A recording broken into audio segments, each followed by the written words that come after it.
Well, hello, Taylor. It's nice to see you this morning. How It's are nice you? to see you too, Herb. I'm doing really well. How are you? You're looking well. Thank And that's a you. gorgeous picture behind you. Yes, yes. My late grandmother actually painted that. It's a painting of a woman picking pebbles and rocks by the sea, which you Uh, can't see because there's a light on it right now, but she was a very talented multimedia artist. it's kind of a blessing to have family things like that. Oh, yeah. She kept creativity alive any chance we had a moment to be with her. So it was always a lot of fun. so I you, draw and sketch myself in the meantime. so you're back at your childhood home in Michigan, right? Yep, Michigan, And, Southeast Michigan. We're and about 45 minutes north of Detroit. and here where we are, which is where you normally live in Baltimore, we're expecting about a foot of snow today, I think. It's snowing outside right now, so Oh, I'm is it? so Maybe glad it's you the guys same get snow snowstorm. too. Yeah. Well, I was so happy to work with you. We did one of Haydn wrote six masses Mhm. late in his life when he's working for Prince Esterhazy. You probably know the story. And for the prince's beloved daughter, for her name day, which I think is the what we would call the baptism. Yes. Um, for 6 years in a row, he wrote one of these masses, and they're all just gems. Yeah. Um, and they're all high classical with a quartet of soloists sort of in dialogue with a chorus. Yeah. And you were the mezzo, and you were just wonderful. It was really great. Thank you. Honestly, it was such a pleasure to do it because I haven't had a lot of chance to sing Haydn's works.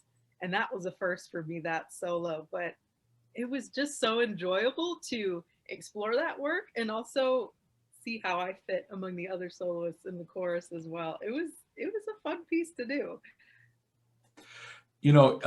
It was kind of amazing to me because we had a full house. It was the Yeah. first Sunday of March, 2020, and I think 5 days later, the whole world was closed down. Yeah, you're I not mean, wrong. we stopped our rehearsals. We went to Zoom. Yeah. Choir is still meeting every week Yeah. and practicing. But wow, what a change! I was so glad we got to do that. Yeah. Um, and looking ahead, when we reopen, um, we have sort of grand plans. We're going to reopen with actually two requiems, a world premiere of one by a Maryland composer, Oh. and then the Brahms Requiem, and we're going to do those in honor of people who died of COVID. Oh, that's And we're going to list any name given to us by anybody in our program. Um, okay. Okay. and we're also working on the B minor Mass and Mendelssohn's Elijah. We got some big. We can't wait to get Got some back. showstoppers planned. Yeah. And I'm eager to look forward to have you do some more singing with us when that happens. I would be honored to do it. Hey, pardon me. Tell me how you got interested in becoming a professional singer. So I actually started out musically playing the recorder, that little annoying flute that every elementary school kid gets. And I started picking up tunes and figuring them out by ear. And so once I got into fifth and sixth grade, we had our choice of choir or band. And at the time, I didn't really play an instrument. So I'm like, well, I'll go into the choir. Well, the music teacher recognized that I had a gift. And so she worked with me after school with my singing, and she taught me how to play piano by ear. So then I was starting to play piano.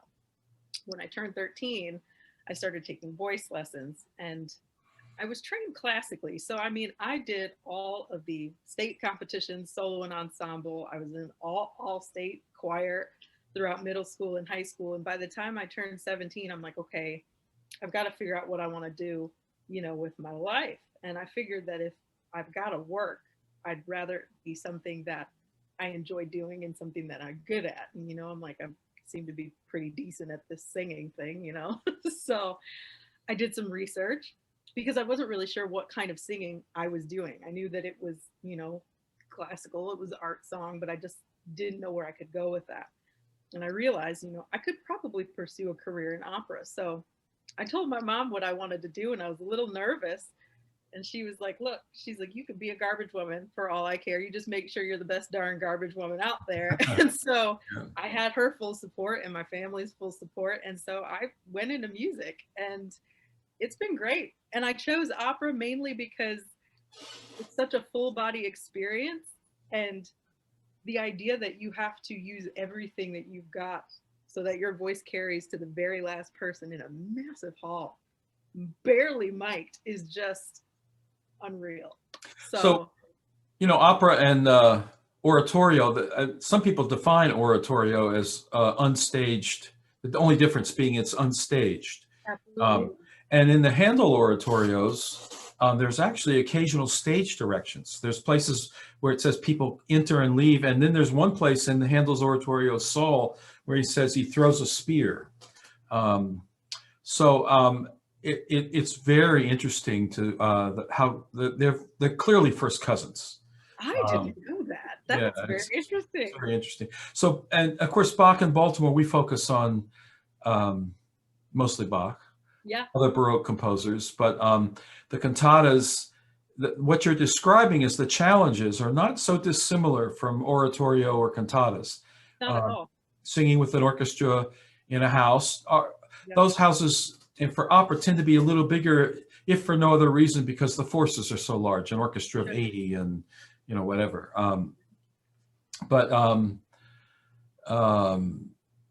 Projecting and reaching people and impacting people, changing people with the music.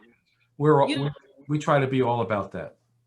No, I love that. And I've actually done probably more oratorio solo singing than I have, operatic experience. I've had my fair share of operatic experience, but anytime I approach things like that, I come at it from the mindset that it's the same voice that I would use to sing Carmen. I'm going to get up there to sing, the alto solo in Verdi's Requiem or something in Bach B minor Mass.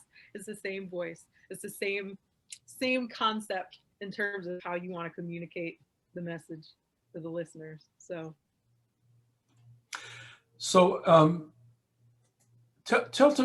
we focus so much on Bach. I'd love to know something about what you think about Bach and how you think what Bach means if in a modern world. Isn't it interesting to think he was born in 1685, right? And we mark the end of the Baroque as the year Bach died, 1750. Handel lived a few more years, but he was, more or less an invalid those last few years. And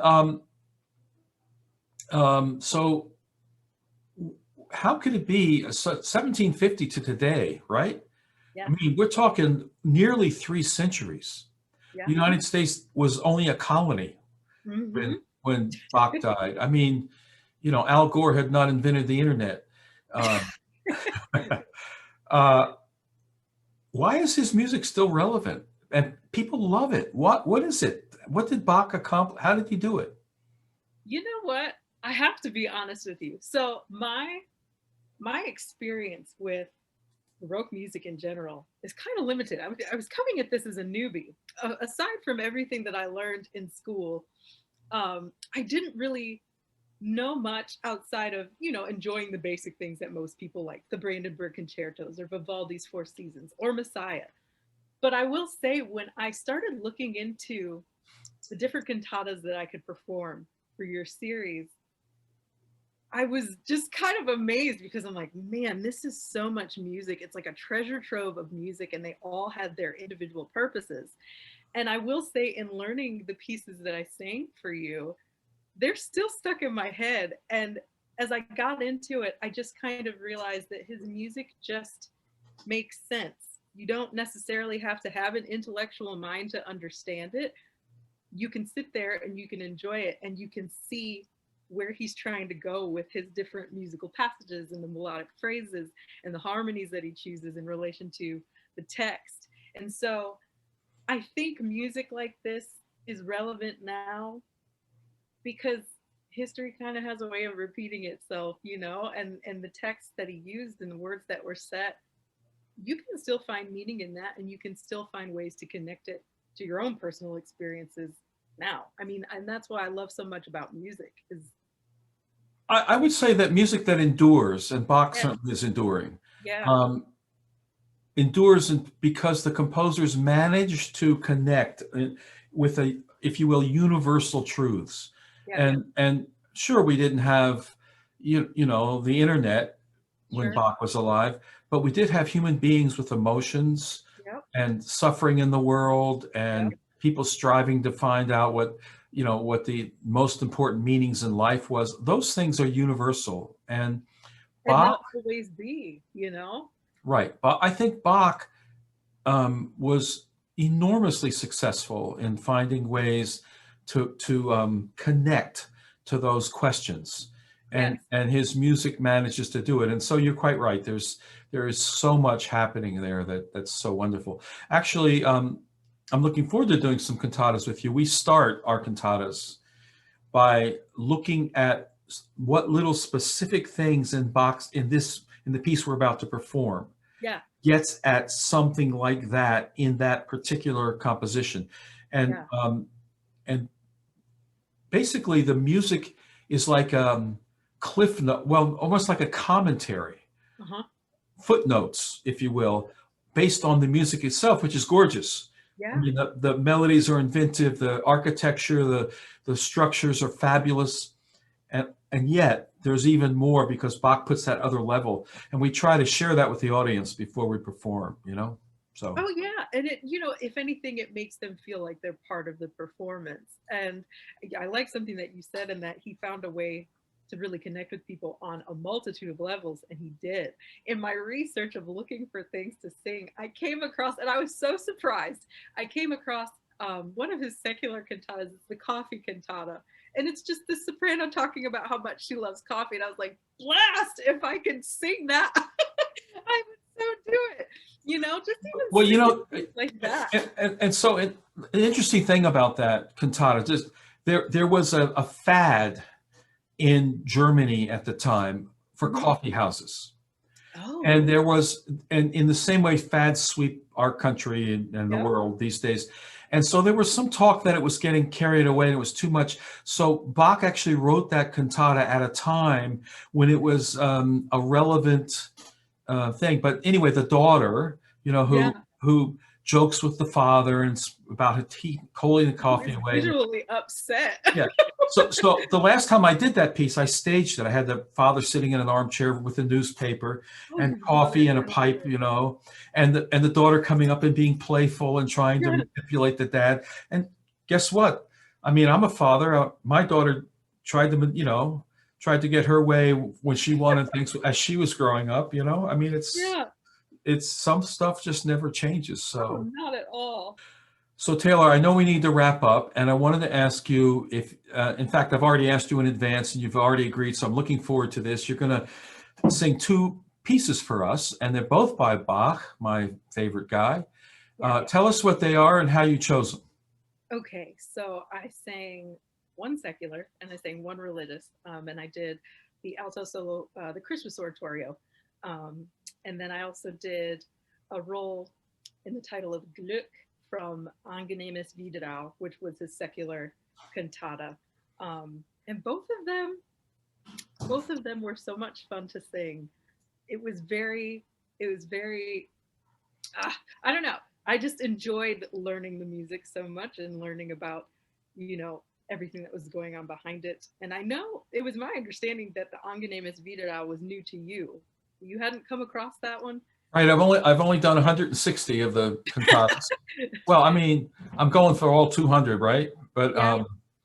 um, and that was one of the, so that's one out of five that I haven't done, and that's one of them. So Yeah. it was a pleasure for me to hear it. It was delightful Thanks for work. introducing me to it. Of So thank course. you for chatting today. We'll look forward to these two arias now, and we'll eagerly look forward to things reopening and getting to work together for live music soon.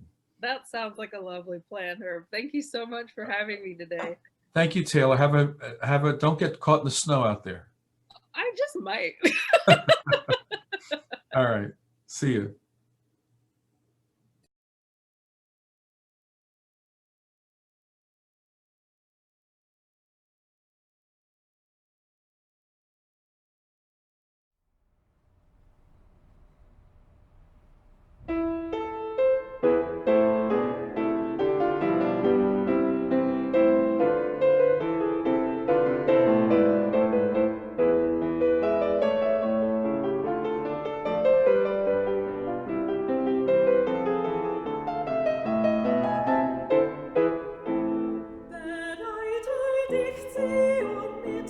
zärtlichen Trieben, den schönsten, den liebsten bald bei dir zu sehen, den schönsten, den liebsten, bereite dich Zion mit zärtlichen Trieben. Bereite dich Zion mit zärtlichen Trieben, den schönsten, den liebsten bald bei dir zu sehen. Bereite dich Zion mit zärtlichen Trieben, den schönsten, den liebsten bald bei dir zu sehen. Den liebsten, den schönsten, bereite dich Zion mit zärtlichen Trieben. Bereite dich Zion mit zärtlichen Trieben, den schönsten, den liebsten bald bei dir zu sehen.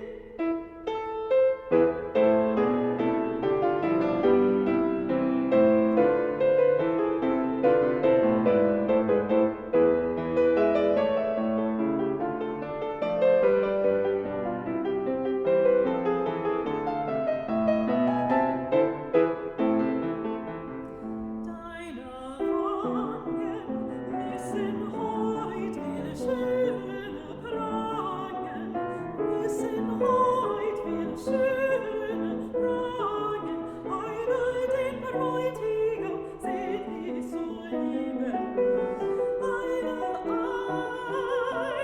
den Bräutigam selig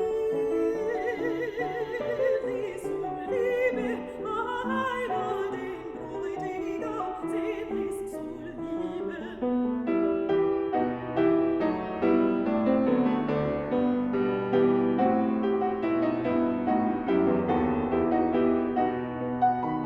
Deine Wangen müssen heut viel schöner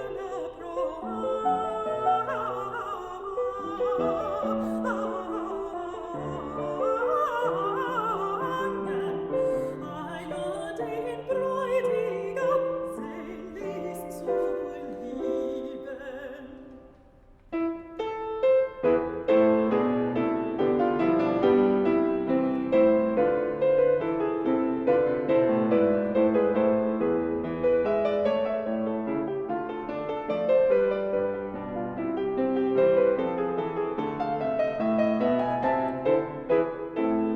Bereite dich Zion mit zärtlichen Trieben, den schönsten, den liebsten bald bei dir zu sehen, den schönsten, den liebsten.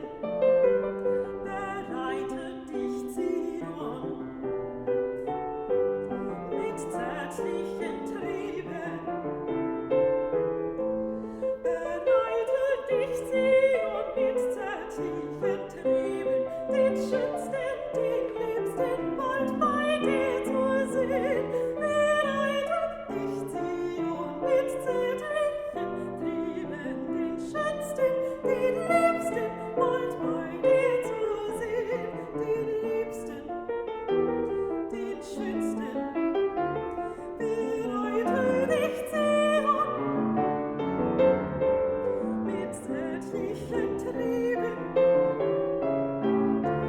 Bereite dich Zion mit zärtlichen Trieben, den schönsten, den liebsten bald bei dir zu sehen.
Wasser.